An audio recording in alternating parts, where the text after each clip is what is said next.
start, I would like to thank you, Park Street. We did work with Park Street with Italicus, we did work with Park Street with Savoia, and I have to say they're very professional, they're very flexible, and they're cost efficient. So if any of you think about to launch your brand in US, definitely should talk to Park Street, okay? Let's start a little bit about the topic of today. So cordials, liqueur, how did it started, how did it raise? Probably not many of people are aware that cordials or liqueurs, for the last 20 years, it was a declining category. It was a very dusty, old category that nobody wanted to play in. And everybody was just playing on the price position. So try to give a discount, a promo, instead of bringing value to the category. So what we did in 2016, I was already consulting for some brands in terms of new product development. And always I got to a point where somebody wanted to compromise for cost of goods. Let's try to make the closure a little bit cheaper. Let's try to maximize or minimize the cost on a bottle, on a color, on a brand. So I said, you know what, I'm tired of all of this. I'm gonna do my brand as I want it. And I want to play it at the top premium positioning. I want Italicus to be the equivalent of Ferrari, Ducati, or Armani from Italy, and to play the same kind of made in Italy brand. So before even to launch the brand was launched on the 1st of September 2016. I went to pitch for some investment. Probably I got some entrepreneur or business people here in the room. So when you launch your own startup, your own company, you have two main priorities. One is financial stability. So you need to raise cash in order to keep on going. And second, you need to have consistency in your brand. So you need to have distribution and consistent store available to the market. So in terms to raise some capital, I went to pitch to a big executive from a large spirits company, which I'm not going to name off. And I went there, and you know, probably somebody has been in this kind of position where you need to pitch to sell your brand, to sell your idea, to sell your passion, and you got that 10, 12 minutes that you got to sell everything.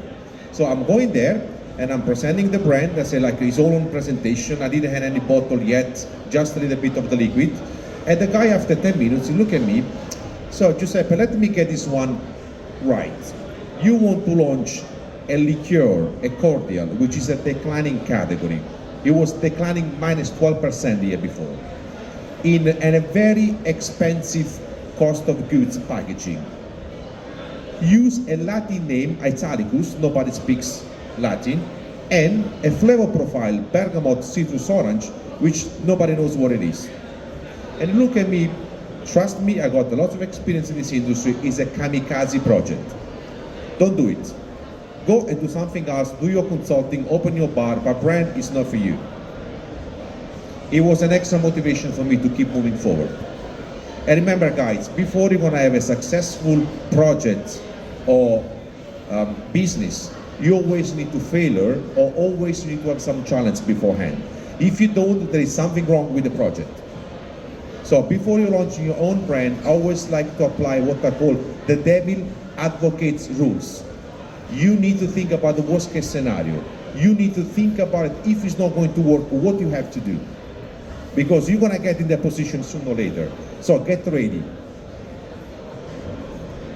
From there, we went in to launch Italicus in 2016, 1st of September. And in the first 12 months, so 1st of September 2016 to 2017, Italicus was awarded Best Product of the Year at Tales of the Cocktail in New Orleans, European New Product of the Year here in Berlin at the Bar Awards, Best New Product of the Year in Italy, in UK, in Spain and Portugal. Something which never happened before in the spirits industry. Not even magic brands like Hendrix, or Del Maguey, Vida Mezcal, or Saint Germain. All brands which we use as a benchmark, they've never been able to achieve so many awards all around the world in a year one. By September to December 2016, we were already available in 9 markets. By September to September, in 12 months, we were available in 24 markets across the world. And trust me, I didn't make one single phone call to try to distribute in the markets. It was demand coming directly from distributor in each market. What we did instead, we came to bar show like Berlin Bar Convent, where we could find contact that we could get in touch with the other markets or other distributors. And that's what I call the phenomenon. Phenomenon why? Because it's a very rare what happened to the brand such as Italicus. It was so disruptive, it was so new, it was so different that everybody was attracted by attention. In a good and bad way, in a positive and negative way, you need to take it as it is. That was okay. Lots of people that will come to me, it's like, yeah, why don't leave a bottle for me to tasting? I was like, yeah, it's a little bit expensive. I cannot afford to leave a bottle in every single bar. So I had to find a different way how to give samples. And everybody was challenging the price position. Like, why so expensive? Why so expensive? And I was replying to them, do you know how much it costs a fresh bergamot fruits? Do you know what does it mean having a 100% natural product? You know what does it mean to design this kind of bottle and to produce this bottle? Early on, Quintini mentioned about the increased cost of goods in the last 12 months has been absolutely a nightmare. You probably cannot see, I got lots of gray hair, most of them, they're coming from cost of goods. Then, one tip that I will give to everyone, when you launch your own brand, you got your startup, you have a very small team, you have a limited resources, you got to focus. I see a lot of startups, a lot of new brands, a lot of colleagues, which they introduce one product, one brand, and then in a year, 2 years, they're already on 2, 3, 4 down the line. It's very difficult to manage all that logistics, it's very difficult to manage all that platform. So focus on what you need to build. The goal was to build the most premium Italian aperitivo brand. So the focus was like, how can we create an emotional link with the consumer and with the bartenders, which they will buy the brand, not just because of the price, not just because of the flavor profile, but because it doesn't mean something to them.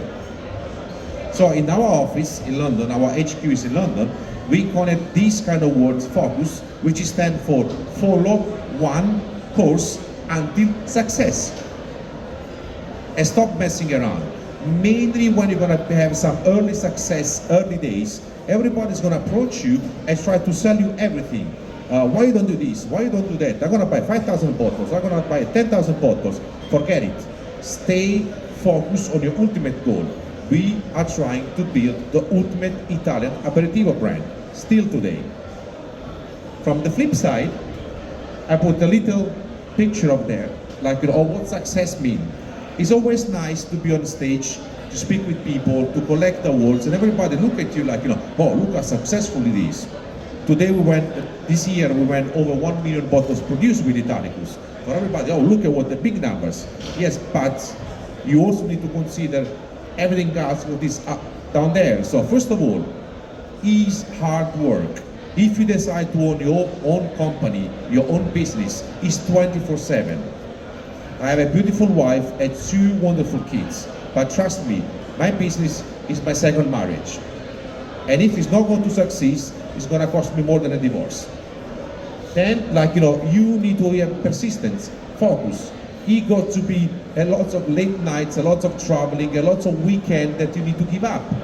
And trust me, when you have 2 small kids and a wife at home, you don't want to travel during the weekend. Well, you have to compromise. Nobody else is going to do it instead of yourself. So take the bull by the horn. You need to pull. You don't need to get pushed. Then a lot of people, they're going to reject. They will say they don't believe in your brand. They don't like it. But they're just they don't want to deal with you. That's fine, go on. That's life. Then you need to make, a lot of people, they don't like these words. You got to make a lot of sacrifice. It is what it is. Still today, I'm traveling economy class everywhere in the world to show my team that commitment, I need to lead as an example. So a lot of people, when they see a little bit of success, trying to behave like a little superstar. We are not superstar. We are not inventing nothing new here. We just work in hospitality industry, so we try to make people happy. Then, you need to have a discipline, very strong discipline. Everybody loves to go out, everybody loves to have a drink, it's absolutely fine. But then the morning later, you got to wake up 8 o'clock, you need to switch on your laptop, you need to reply emails, you need to do phone calls, you need to make payments, you need to follow up with the suppliers, you need to give the right instruction to your team. You cannot go around and do late night, all night long, all year long. At some point, you need to give a discipline to yourself. There is one tip I can give you guys, sport, it doesn't help. Try to go in the morning for a little run. You will see, in the evening, you're not going to be too late. Then, criticism. Of course, lots of people, they're going to criticize you for whatever you do. That's called democracy in the world. Everybody has an opinion, and they're very much free and welcome to have an opinion. It doesn't mean that it's going to affect your ultimate goal. That's why, remember guys, stay focused. Remember what is your ultimate goal, and that's what you need to get to. Then, at some point, when things they're not going to work, example, during the COVID, you're starting to have some doubts. What's going on? What's going to happen?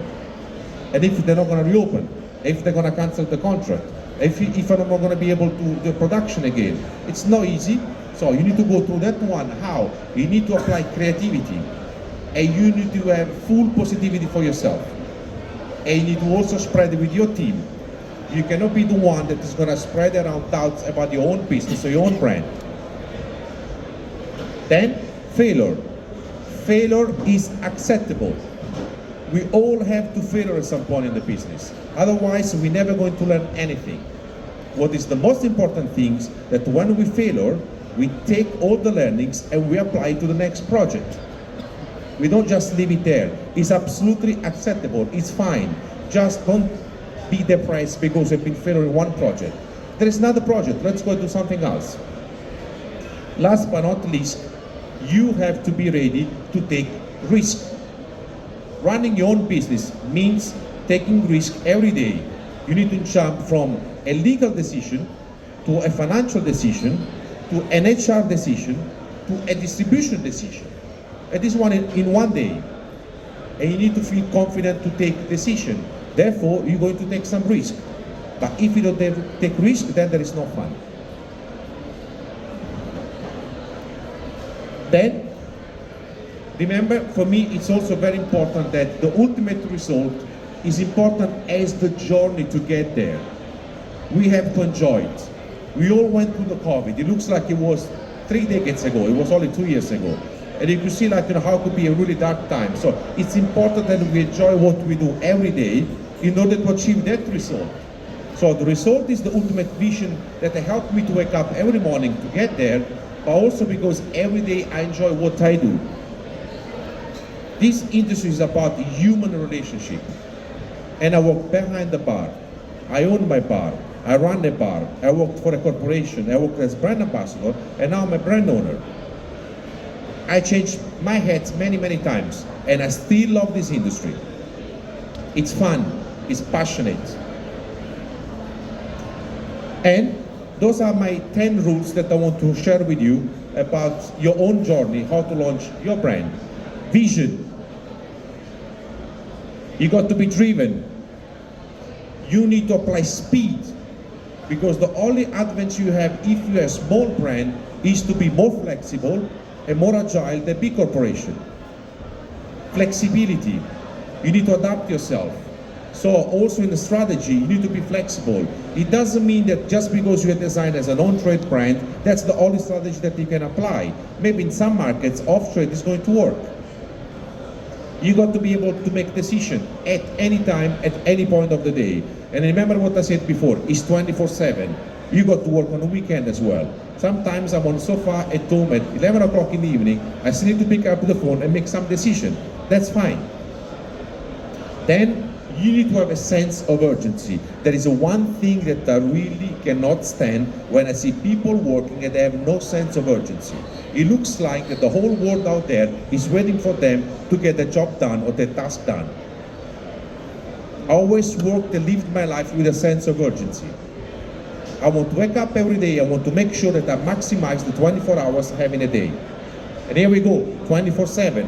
When you run your own business, it's all year long. You're never gonna be Christmas, it's never gonna be your birthday. You're always at work. Passion, commitment, and reputation.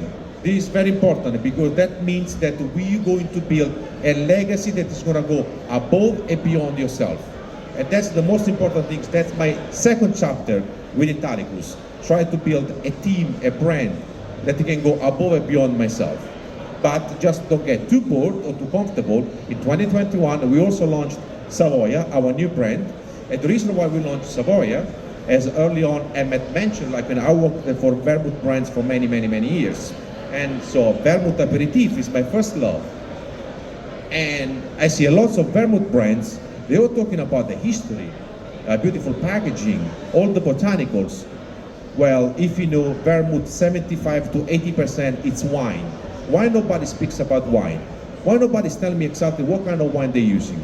So I launched Savoia with the aim that is going to be the first ever wine aperitif, which we're going to be focusing on very disruptive wine base.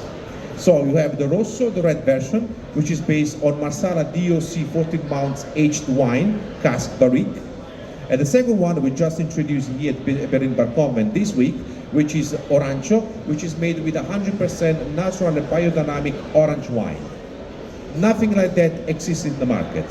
So the common link between Italicus and Savoia, be disruptive, be different, and be yourself.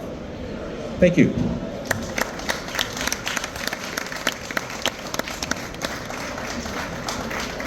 All right, guys, thank you all so much for some fantastic presentations, lots of really good insights there. And now we're going to shift into the Q&A section, so I'm going to invite our panelists up on the stage here with me. If you guys have a question, just raise your hand and I'm going to bring the microphone around. All right, questions. We've got some industry experts up here. This is your chance. Anyone have a question for these guys? All right. Don't be afraid because I need to run back to the stand. So please feel free to ask questions. Come on, guys. I've got one for you guys. So if you guys are, a constant theme through your presentations was the on-premise, right? And how important the on-premise channel is. I'm wondering if you guys have any advice for mobilizing brand ambassadors, mobilizing people who are connecting with this channel. How do you educate them? How do you train them? What's the best way to go about this? Yeah, one piece of advice. When we get bartenders who love our products and feel passionate about them, we try to enlist them either officially or unofficially. So we have a couple of bartenders now, and actually a couple of retail people who are working for us on a part-time basis. We can't afford full-time brand ambassadors at this point, but just sort of, you know, when someone engages with the brand, I would say harness that and let them tell your story as much as trying to tell the story yourself. For us, it's very important to have some brand ambassadors in different markets. So for most of the markets, I do the job of the brand ambassador with Yannick and the other member of the team of Chartreuse, visiting the markets, creating some links with the people in all the bars. Human links, as we said, it's always very important. We do work as well with some brand ambassadors that are out of the company, but mainly for the very foreign markets. So, for example, we have one in Australia, we have one in Mexico, and 3 in the United States. Just to stay very connected to the different markets, because of course we can't travel every week to all the different markets, and those markets are very important markets for our brand, for Chartreuse. So it's very important to keep these links with the on-trade. For us, we applied a very simple strategy at the beginning, which was called the Citadel approach. It was firstly done by Gregus, late 90s, early 2000, which was really much focused on the 3-4 key cocktail capital, and hire a bartender coming from a bar, so from the bar community in the city, to work with us for 1 or 2 days a week. So still working in the bar, connected with all the community, so it could help us do some training and education.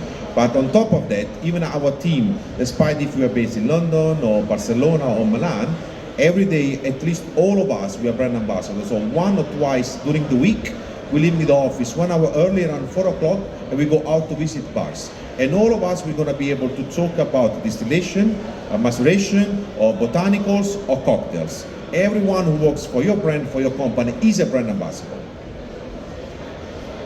If I can just add something as well, very important, is I was talking about the fact that you need to invite people while you produce your liqueur.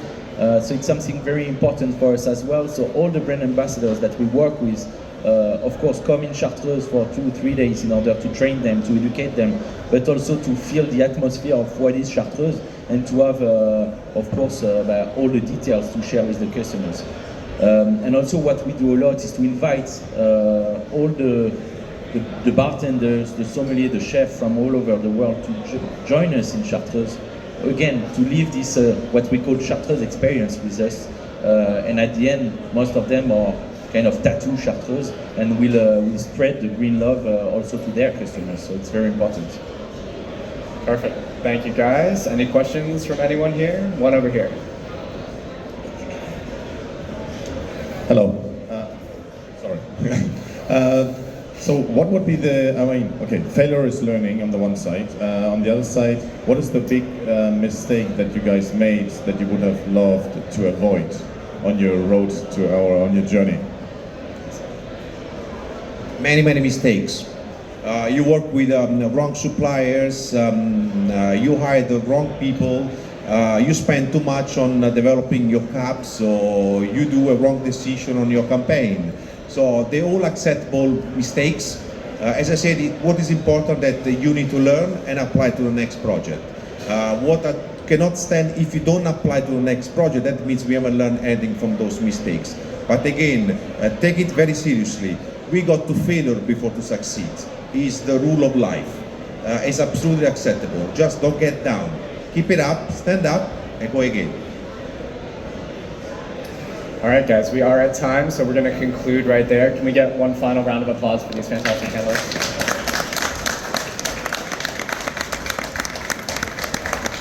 And if any of you guys want replays of this session, there's a QR code right there to scan, or you can leave a business card at the back. And thank you all so much for coming out today.